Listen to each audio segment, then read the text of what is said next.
You want that behavior to change. So often I have families that really come and say, okay, well, you need to fix him or her. Well, I'm going to be here for 2 hours. You're going to be here for the other 22 hours. I can help you. I can show you how. But ultimately, it's as much work for the parents to change the way they're doing things as it's going to be for that child to change the way he's doing things. So you have to really put in that investment to get those changes.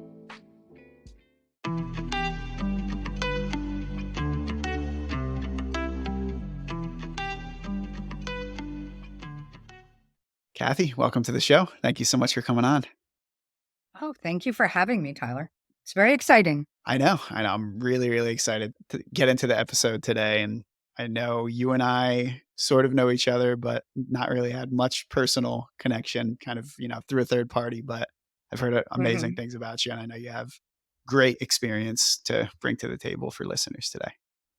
Oh, thank you very much. High praise from everybody involved.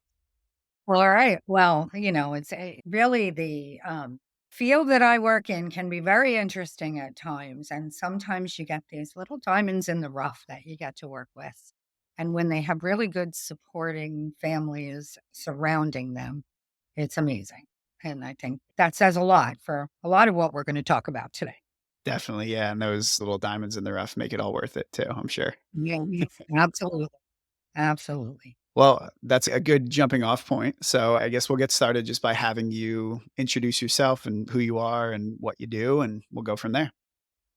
Great. So, my name is Kathy Greene. I'm a licensed clinical social worker. I've been in the field for 26 years now. And throughout my career, I've done a multitude of things. My current employment is actually the chief operating officer for Bright Harbor Healthcare. But along my journey, I have done many things, including individual therapy with adults and children, in home therapy for children who are in crisis.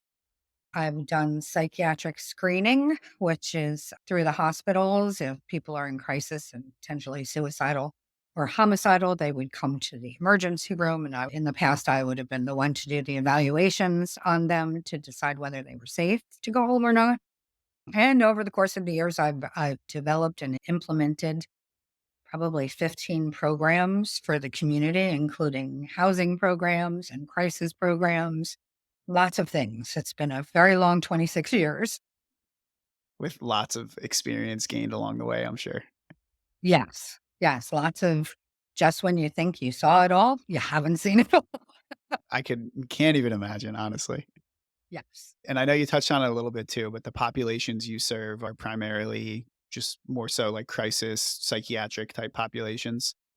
Not completely. I mean, our agency does a multitude of things. We have a program for people who are involved with DCPMP. So it's just a family program to provide support and encouragement and help them with housing issues or therapy issues or family conflict. Our programs really span a lifetime. We have programs for kids, programs for adults, not all for just mental illness. Some of them are for kids that may be having issues in school. And also, we have a senior program that we just started last week, actually, that's for senior citizens. And it's strictly for socialization. So there's no mental health component at all. It's really to help seniors who may be feeling isolated be able to improve their quality of life by coming to a program. And it's a program in the sense of come play cards and come play bingo and watch a movie and have coffee. So it's very social and not necessarily medically based. So it's basically from birth to death that we provide services in the community. So it's a lot and there's a lot going on. And basically our agency is all about getting the community healthier and stronger and we're all in this together. So it's about community support and help. That's amazing. Yeah. And I know a lot of organizations tend to really focus specifically in on a specific population because it is a lot to handle diving beyond that. But amazing that you guys are doing, like you said, birth to death. Like that's so cool. And it's a lot to undertake, I'm sure, but it's also everybody needs to be served at some point, and there's always And populations. yep, and we have, 500 amazing staff that really have their heart in it and their initiative and really feel that mission, so it's great. And it's primarily you're in Ocean County, New Jersey that you serve, correct? Primarily Ocean County, but we do have a family program in Monmouth County as well. Okay, cool. All right. Well, if you wouldn't mind sharing, I would love to know what inspired you to get into the field of work that you're currently in, or how you really landed yourself where you were at the start of your career. But for some reason, I have to say, I think it's innate on some level that as a kid growing up, I was always the one that was making sure all my friends were good and, who needed a ride. I was the one going to get them a ride, and somebody was into some kind of an issue or a problem. I was the one trying to get them the help. So I think on some level it was innate. But I will tell you that when I first went to college, my plan was to be a lawyer. My first classes were all constitutional law and this and that. And then I took a psychology class. And then that was it. Right? Because I loved it. I loved really trying to figure out how the mind works and how people get so much of where we are and what we do comes from the beliefs that we've accumulated over our lifetime, right? So, when you talk about kids' reality is whatever their household is. And so, we all grow up with these beliefs, and trying to figure out which are the healthy beliefs, which are the unhealthy beliefs is really intriguing to me. So that's kind of how I got into this field. I just took that psychology class and just went, oh, I really like this. And this is so interesting. And so I took more psychology and more psychology. And then my master's, I decided that social work was a better route because it's not. So this is kind of my theory between the difference of psychology and social work. Psychology, if you are majoring in the field of psychology, you're a therapist. You're also a therapist in social work, but the psychology field really focuses on the schemas and the thought process and the things in your life that have basically made you who you are today. Social work is a little bit more geared toward the here and now, and it really doesn't matter how you got to where you are today.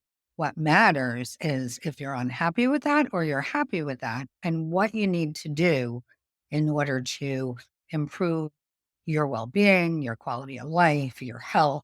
So, where do we go moving forward? Not so much analyzing where you came from. So that's how I would differentiate. Not that there isn't some of both in each of them, but that was what made me decide to go for social work because, okay, I can spend hours and hours talking about traumatic childhoods, and that's not going to change anything today.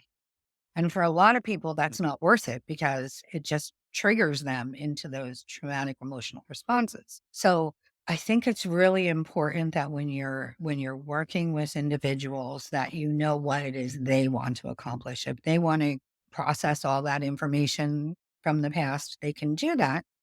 But what part of their life are they looking to improve? You're looking to get a better job? How can we move forward to get a better job? Are you looking to be happier? Are you looking to find out why you end up in relationships that may not be healthy? What can you do to change that situation? I could go on and on for hours about all the different things that could be part of what somebody goes to therapy for.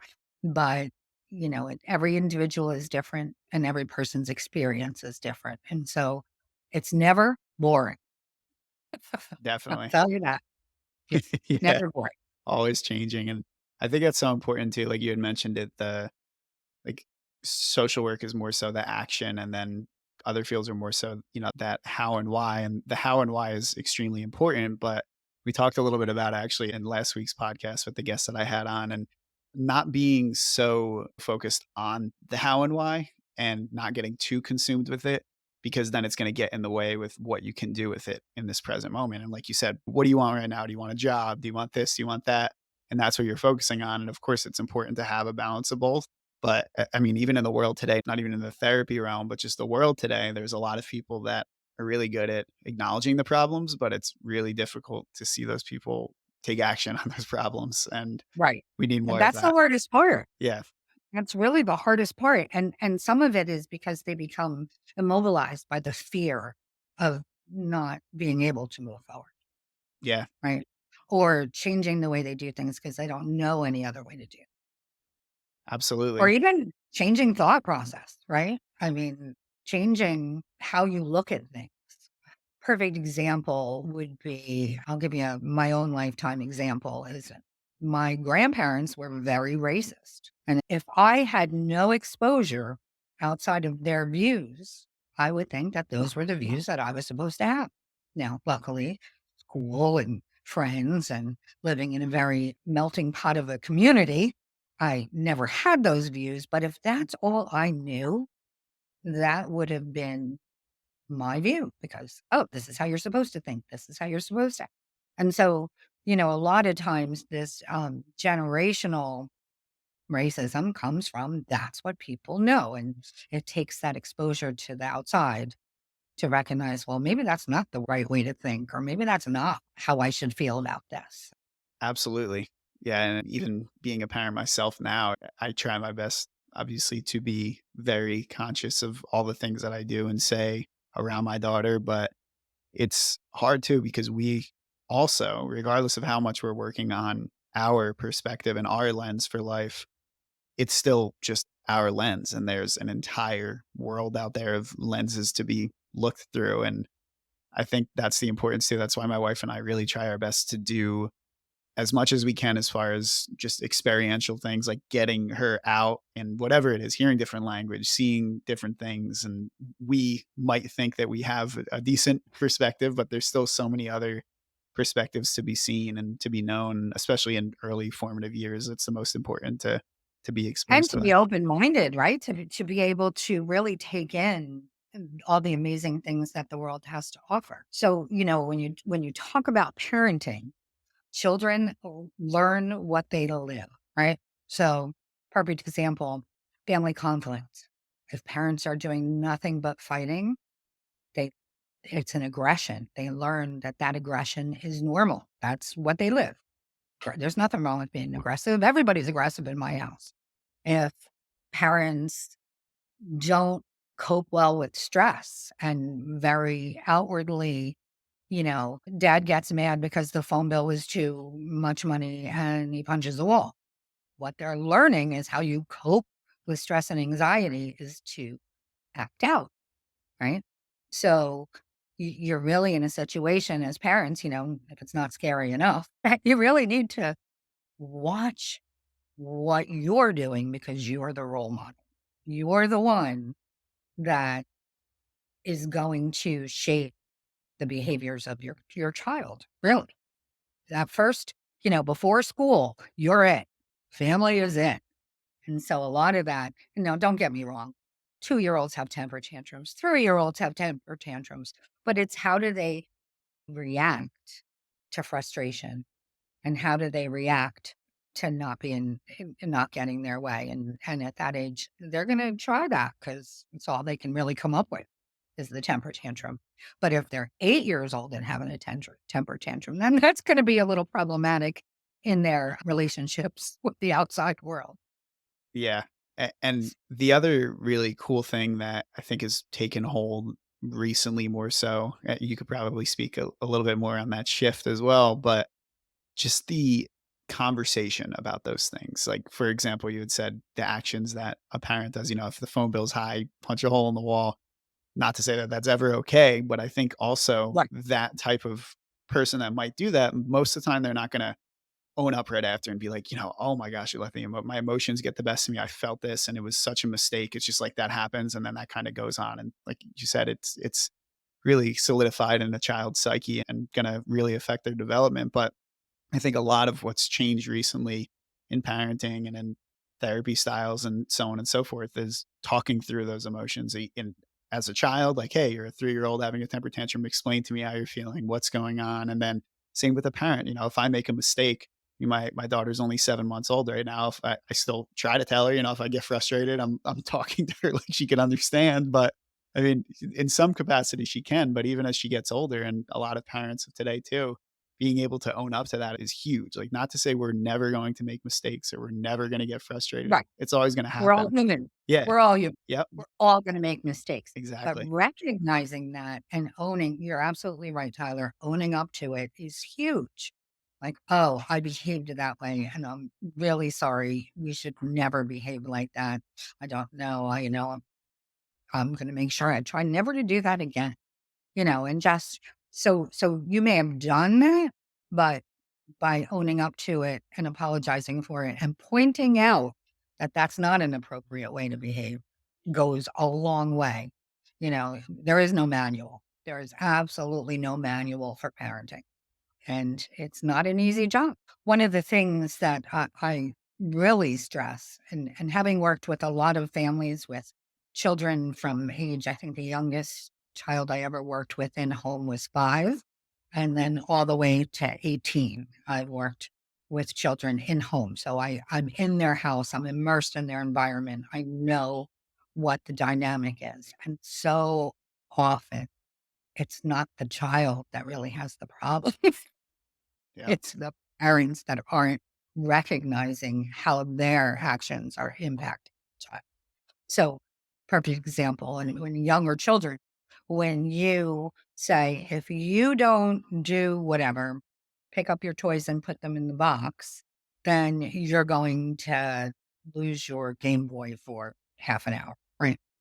And then the kid goes, but mom, I want my Game Boy, mom. And the mom goes, oh, okay, here. Well, you have now discredited yourself as a parent to the umpteenth degree because there has to be follow through. What you say has to be followed through. One of the biggest mistakes that parents make when they say if then that is to say, if you don't do this, you're going to lose whatever privilege for a week. Well, to a 5-year-old, a week is 10 years. They're like, "A week?" I mean, if you think about it, think about when you're a kid and if you were waiting for something to come on Saturday and it was Tuesday, it was like it was forever, right? So, the punishment needs to be appropriate to the age. I mean, you can take something away for 10 minutes to a 5-year-old that will have as much impact as the week, right? Because you don't want it to be unrealistic. And so it's important to recognize if we as parents, if we say this is gonna happen, it needs to happen. And if it doesn't, you lose credibility. But at the same time, we have to make sure that what we say is going to happen isn't going to be ridiculous for the age that of the child that we're talking to, or for us to be able to follow through this, right? Yeah. Yeah, absolutely. And one thing I'm interested in getting your perspective on too, I know in my field as an occupational therapist, one of the hardest things that I have, especially when I go in homes and do early intervention from, 0 to 3 years old, was parent education. Because like you had said, a lot of the times it has to do with reactions or whatever it might be. It's just really tough to change a parent versus a child behavior. But if you've and I'm sure you've dealt with it in different dynamics where there's multiple generations and, young parents, grandparents, and everything in between. What are some strategies that you could provide to a listener that might be having difficulty with getting or having their parenting style and their way to go about things accepted by a grandparent who might also be involved in the parenting or the care of the child without it being a very confrontational thing? Like, how can you kind of guide a parent who wants to parent in a certain way to allow others to respect that without it being an issue? That's a rough one, Tyler, I have to tell you, because I can tell you, when I was a kid, it was fine to threaten me with a wooden spoon, like, "If you don't do, you're gonna get your butt beat," and obviously, that's never a really good, and I never did get it, by the way, it was a empty threat, so there was no fear of it. But nowadays, that's a DCPMP call. So, and generationally, that's going to happen. There's going to be different perspectives and on how to raise kids and what the parenting style is going to be. So it becomes an issue because you're going to have that.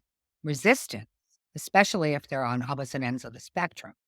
But what young parents have to recognize that is that if the grandparents are helping them with the childcare and helping them with the raising of that kid, they need to come up with a happy medium.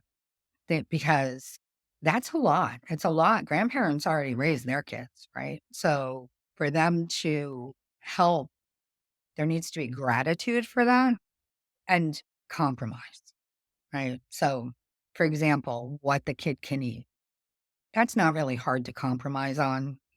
Grandmas tend to want to give their grandchildren chocolate and ice cream and all the good stuff. And the younger parents may be like, that's not really healthy. I don't want them to have that. And so the compromise then would be to make sure that you bring or have in the house for the grandparent to give them something that the grandparent would enjoy giving them that is also approved by the parent. So it's a lot of compromise. It's a lot of talking. It's a lot of really just sitting down and having these conversations, but in a way that respects each other's beliefs and in a way that gives some gratitude to the fact that they have these grandparents that want to help, right? Because I can't tell you how many families don't have that at all. Yeah. That's huge too, the respect and the gratitude, because a lot of the families that I've worked with, it's, I'd be having a conversation with the mom or the dad or the mom and the dad, and it's like, "Oh, okay, grandma's in the back room, like, she's this, she's that," and it's, like, just so much pent up frustration, you could tell, Uh-huh. and there's not a lot of the time that conversation had. It's a lot of behind closed doors, "Oh my gosh, this person's like this, and it's so tough," but I think sitting down and having that conversation, leading it, it's psychology. If you start coming at somebody just fiery, they're not gonna wanna listen, and they're not gonna wanna change, but if you really And start it it's just off. going to be a big fight and then Exactly, a resentment. And then you don't bring it up because you don't want to start the fight, but then you hold that resentment and get aggravated every time something goes down that you don't approve of. And that's on both sides, right? So exactly. there needs to be that conversation and there needs to be, especially if they live together, because that makes it even harder. Right. Because Yeah, now you're all in the same roof and who's not talking to who. And again, kids live what they learn what they live. So you now have this child growing up in a household where grandma's talking about mommy behind her back and mommy's talking about grandma behind her back and it's chaos. yeah. It's chaos. And there's always a happy medium. There's always a happy medium and what's in the best interest for the child. And so normally, this happens for 2 things. Either grandparents let them get away with too much, or they want them to eat things that the parents don't want them to eat. "No, they can't have soda." "Yeah, you can. Here, have a sip." My biggest recommendation would be don't sweat the small stuff. Choose your battles because, that one sip of soda isn't gonna kill the kid, and is it worth a big blowout, right? Yeah. Unless that's your belief that it really is gonna kill the kid, then that's a bigger no it's everybody has their own perception of what's a big battle. But realistically, sitting down and talking about what you want the outcome to be. So let's say we have a kid with a behavioral issue, and mom's perspective is to be kind and nice and sweet talk the kid when they're having this behavior, whatever it is. And grandma's idea is to scream and yell at the top of her lungs and send them to timeout, right? So there you have an issue that's going to be two totally different parenting styles. So what's the behavior? How dangerous is the behavior? These are the conversations they need to have. And what can they both agree on as the interventions, right? So if it's a behavior that you're trying to stop, I always 100% would recommend trying to change that behavior with positive reinforcement, meaning a chart, stickers and a chart on the refrigerator. Pretty simple, a calendar. You have a good day and you don't yell and scream at your family for the child, you get a star. After 3 stars, you get a toy or, it doesn't have to be anything expensive. It could be a dollar store toy, right? But there's positive reinforcement. You do this behavior or refrain from doing that behavior. And at the end of a specific time frame, again, recognizing that a week is a year to a child, that you have to have those pretty quickly. That gratification has to be pretty quick for kids. So you have this chart It's something that both grandma and mom can keep track of. If grandma's watching them during the day, then the star for the morning gets to be given by grandma, and the star for the evening gets to be given by mom. And it may even be something so simple that it's at the end of every day when you get 2 stars, you get something. And it doesn't even necessarily have to be anything tangible. It may be the kid's favorite game is Uno. Um, we'll play a game of Uno if you get 2 stars. So it doesn't even have to cost money, you know, Yeah. and it's just being creative in how to accomplish things and have parenting styles that are somewhere in the middle of grandma who wants to yell and scream and mom who just wants to sweet talk, right? So it's a lot of conversations, and if that's an issue, remembering that children learn what they live, it may be a good time to get somebody in to your home or to go see somebody to talk about how can we do this better for the benefit of the kid. Yeah. The acknowledgement is huge too. The positive reinforcement of a kid knowing that they're being acknowledged for the things that they're doing. And yeah, it really makes a huge difference for changing those type Mhm. behaviors Right, for the and positive. and it's and my I will tell you that having done this for years and years and years, especially with the younger kids, the problem I find the reason it doesn't work is because the parents don't follow through, Yeah. not the kids. The kids are all about getting that star. But if the parents, oh, I forgot. That's and it's fine if you forget once in a while. I mean, we're busy. All parents are busy and it's chaos and craziness. But if you want that behavior to change, so often I have families that really come and say, okay, well, you need to fix him or her. Well, I'm going to be here for 2 hours. You're going to be here for the other 22 hours. I can help you. I can show you how, but ultimately, it's as much work for the parents to change the way they're doing things as it's going to be for that child to change the way he's doing things. So you have to really put in that investment to get those changes. And so frequently, the parent just thinks it should all go away, and that just doesn't happen. Yeah. Parenting is a full-time job, and it goes back to too, just that accountability for yourself and knowing, "Hey, I'm the parent. Hey, I'm making the decisions and living the life that is going to turn my child into the adult that they become one day." So, accepting that is huge, and like you said, those other 22, 23 hours that they're spending away from Uh-huh. you or away from anybody, even if it's 24 hours, if you're not actively seeking therapeutic help of any sort right now, it's changing that perspective could be really all you need. It's just like you're the one that's going to be the facilitator for any positive or negative growth. And it's important really for everybody to remember. Or at least be a participant, right? I Exactly. mean, if there's some kids, especially teenagers, they're pretty much past the behavior modifications time. Like they're not going to be doing anything for stars on the refrigerator, right? They're just not. And so at that point, it really becomes being able to reward them for what they're doing in a different way. And so maybe that's a freedom, maybe that's a cell phone, maybe it's I don't know, whatever. Each kid is different, and what they'll change behaviors for is different for each kid. What motivates each kid is very different. The biggest thing I see with teenagers is that parents kind of either leave them to their own devices or get way too strict. So it's like one extreme or the other, or no, you can't go out after school. You're staying in the house and you're not doing anything. And no, your friend can't come over unless you do this, this, and this. And then the other extreme is, all right, what time are you going to be home? 3 a.m. Okay, see you then. And I've seen both. Yeah. And there is no one size fits all, but especially for teenagers, it's important to be a parent and a friend second, right? Parent first, friend second, and quite frequently parents want their teenagers to adore them all through the teenage years, which basically is never going to happen in a normal family because that's the rebellious age. Um, but they still love them. They just may not agree with their rules and all of that, but those rules and those boundaries and the consistency is so important in shaping who they become. That makes sense. That definitely makes sense.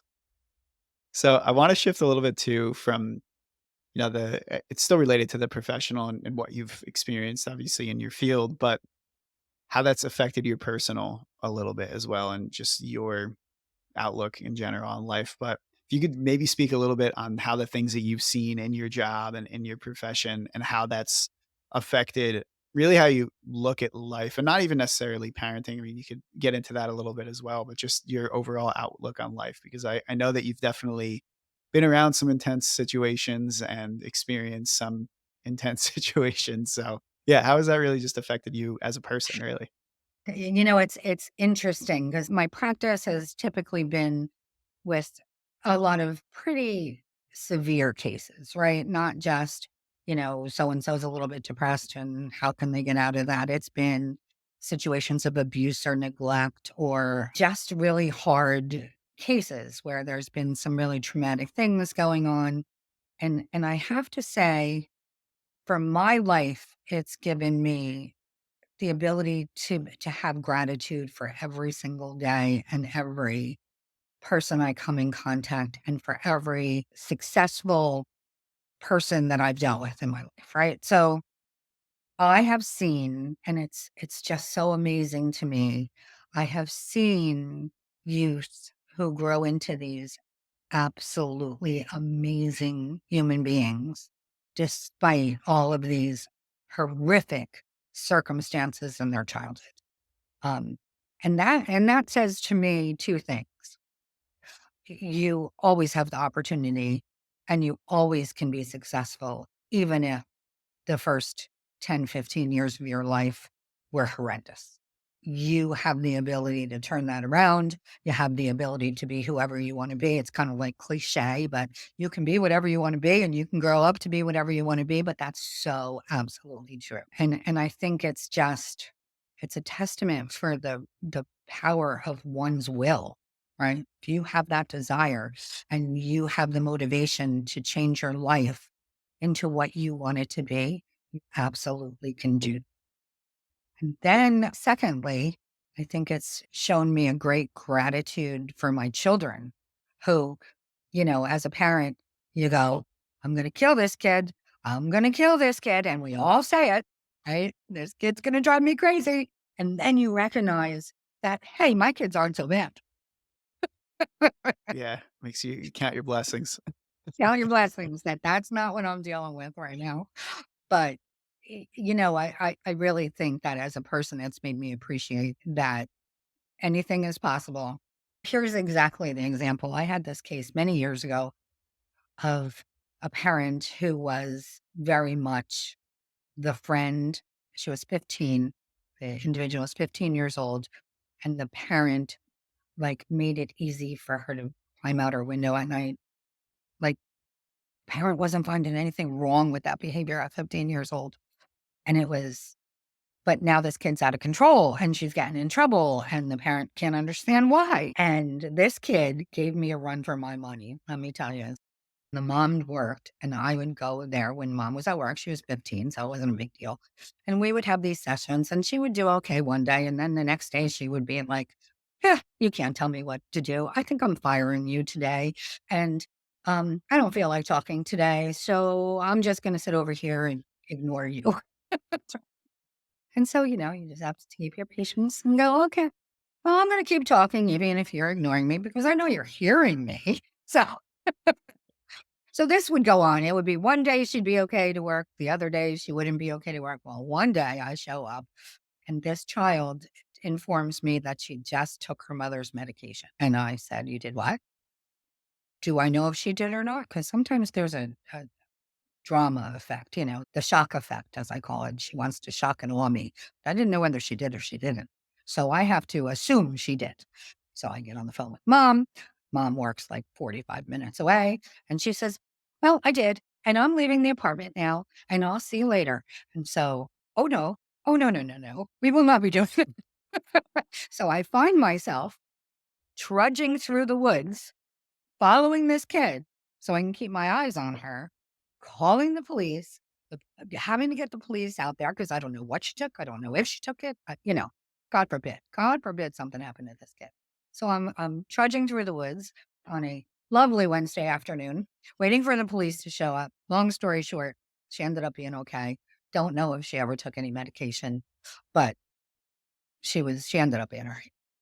Mother thought this was all funny. That gives you any indication. So I want to say 8 years later, 9 years later, something like that. This young lady called me out of the blue as a young adult now and said to me, I just want to tell you, I know how absolutely miserable I was to you. And I want you to know that all those times I pretended I wasn't listening to you, I was.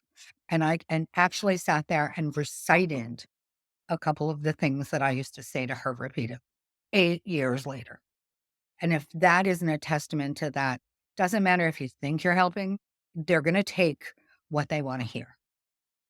And so many times and so often with both, not only mental health and not only behaviors and not only teenagers, but even addiction, it's the same thing.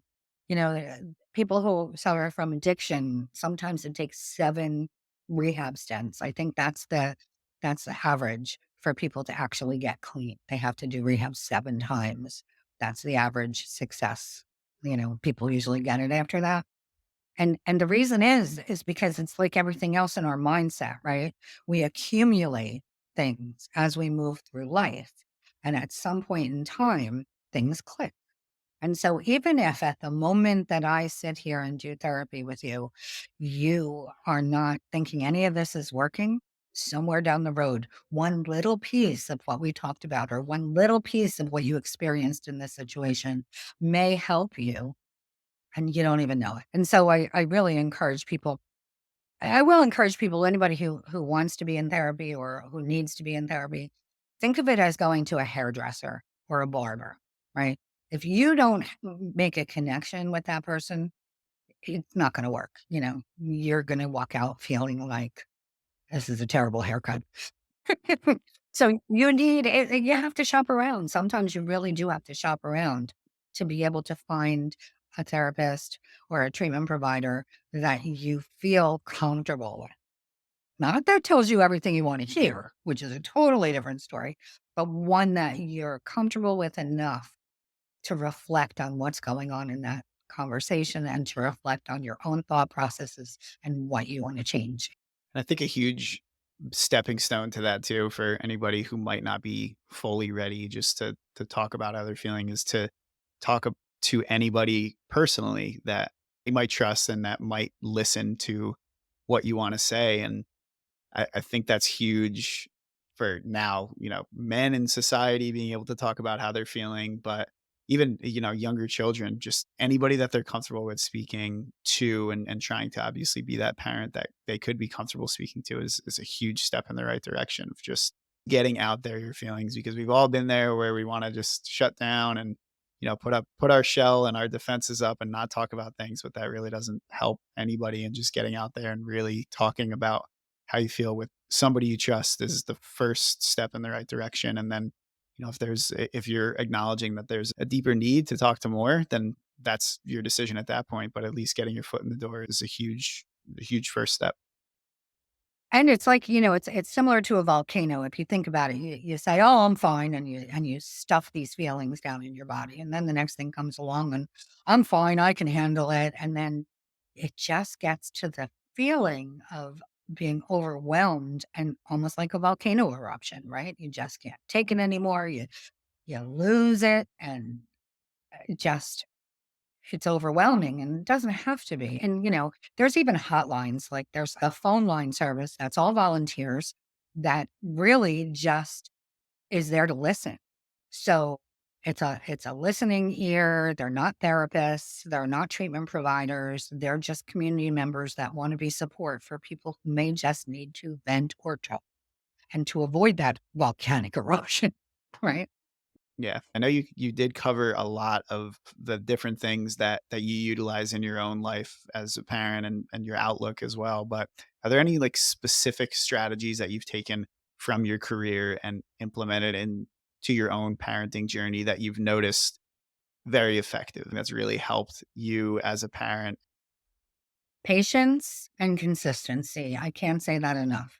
Patience to recognize that kids have all different stages that they go through where they want to test you and they want to manipulate you. And it's actually pretty funny. I had one teenager who she was able to turn her whole life around by calling her relationship with her parents positive manipulation. Right.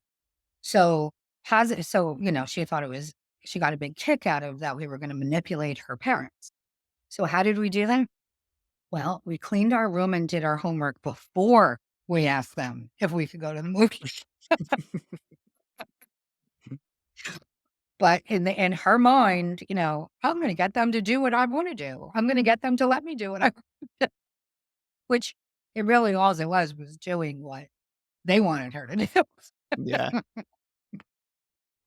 But, That's it really was about her being the one in control, right? Because at that age, 15 teenagers, that it's all about they want control of their own lives. And so by giving that teenager the control really helped her be able to improve, get to do what she wanted to do and have a clean room and her homework done. So yeah, so really, I think in parenting, it's important to give kids choices, right? So if you want to do this, that's fine. You can do that. But if you want money to do that, you need to do X, Y, and Z before. Or so at some level of control is in their court, if that makes sense. So that there's a decision that they have to make, recognizing that there's what the consequences are for either decision. And that's for good or for bad, right? But I honestly think that one thing I learned throughout all the years of doing this is that as a parent, you need to be consistent. Consistency is everything. definitely. That's yeah, parenting and anything and fitness and mindset and whatever you're putting your mind to. The consistency is the hardest part. Anybody could start something, but it's like New Year's resolutions. You go to the gym Oh, and, yeah. on January 3rd, the gym's packed. And then come March and April, nobody's there. Nobody's It's really consistent. funny. Yeah. I've seen it. Every year. It's, It's the it's, same thing every single year. yep, absolutely. Well, this has been It so fun, Kathy. I love hearing your perspective on things and just the breadth of knowledge that you bring from your career and your own personal life too.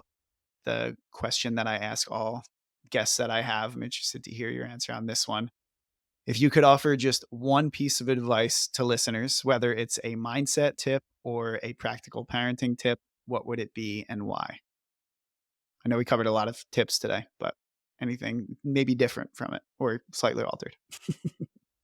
hmm, there's a Maya Angelou quote that just pretty much sums it up. The people, and I'm paraphrasing because I don't remember it verbatim, but it's people will not remember what you said or what you did. Well, they might or may not remember what you said or what you did, but they'll always remember how you made them feel. Right. So that's really, to me, so important because we only live once and it's a short life and there's so much to experience and so much to do. Um, that just remembering how you impact others not only makes you feel good, but can just turn somebody's day around. And like that kid that I was just telling you about, I thought that I was a complete failure as a therapist with that kid. And 8 years later, she calls me to tell me I wasn't, right? I mean, you just never know. So just remember how you make people feel will kind of dictate how you're remembered. I'm not sure if you're familiar with Ram Dass, but he has a quote. It's "We're all just walking each other home." It's really we're all just humans on this shared experience together, and you could say all the most beautifully eloquent words to somebody to make them, believe a certain something. But if you're not making them feel the way that they want to be felt, then it doesn't matter. Yeah, you're exactly right. And I truly believe in that. I truly think that that's more important because we're only on earth this one time, at least I think. And That'll be another podcast episode. yeah, more remains to be seen on that. Yeah. No, it's very true. That's where we're all here. We're all in it together and make people feel good. Be nice. Yeah, and the other thing is you have no idea what that guy who may have turned in front of you accidentally is going through today that caused him to not be paying attention. You know what I mean? Yeah. So have a little patience with each other. Have a little bit of compassion. It's easy to reflexively snap or be aggressive or this or that, but it's a lot harder to go down that rabbit hole of not doing that. And then, like you said, considering what they're feeling, what they've been through, that's going to be the change in the world. Chances are they didn't do it on purpose. Exactly. Exactly. And even if they did, and there's maybe some deep seated reason or something they're harboring, you still got to feel bad for them. Have some compassion. Well, Make it up in your head. This person is suffering so bad. That's exactly. what Exactly. It's not worth the anger for yourself. It's that's not not. enough. That's anger will eat you alive. It does. Just not worth it. Don't sweat the small stuff. That's really choose your battles and don't sweat the small stuff. Is it going to matter in 5 or 10 years? And if it isn't, let it go. Yep. Yep. Well, you have a website, I believe you had mentioned that people could go to explore if they want to learn some more. If they were, yes, interested in any kind of healthcare, that would be Bright Harbor Healthcare. And it's www.brightharbor.org. And then that contact line that I was talking about, that is the phone number for that is 732-240-6100. And that's just a hotline. And feel free to call, vent, just want somebody to talk to. It doesn't matter. We all could use some of that. Everybody needs to vent. Everybody has something to get off their chest, regardless of how Hmm. minor it is. Well, thank you, Kathy, so much for Especially where people don't know you and you can say whatever you. Oh, exactly. I know. Really, go off. It's good for you. Well, yep. thank you so much for the time today, and appreciate, like I said, all the insight and experience you were able to bring to the show and provide to listeners. Well, thank you. It was fun. Awesome. All right. Much love, everybody. We will see you next time.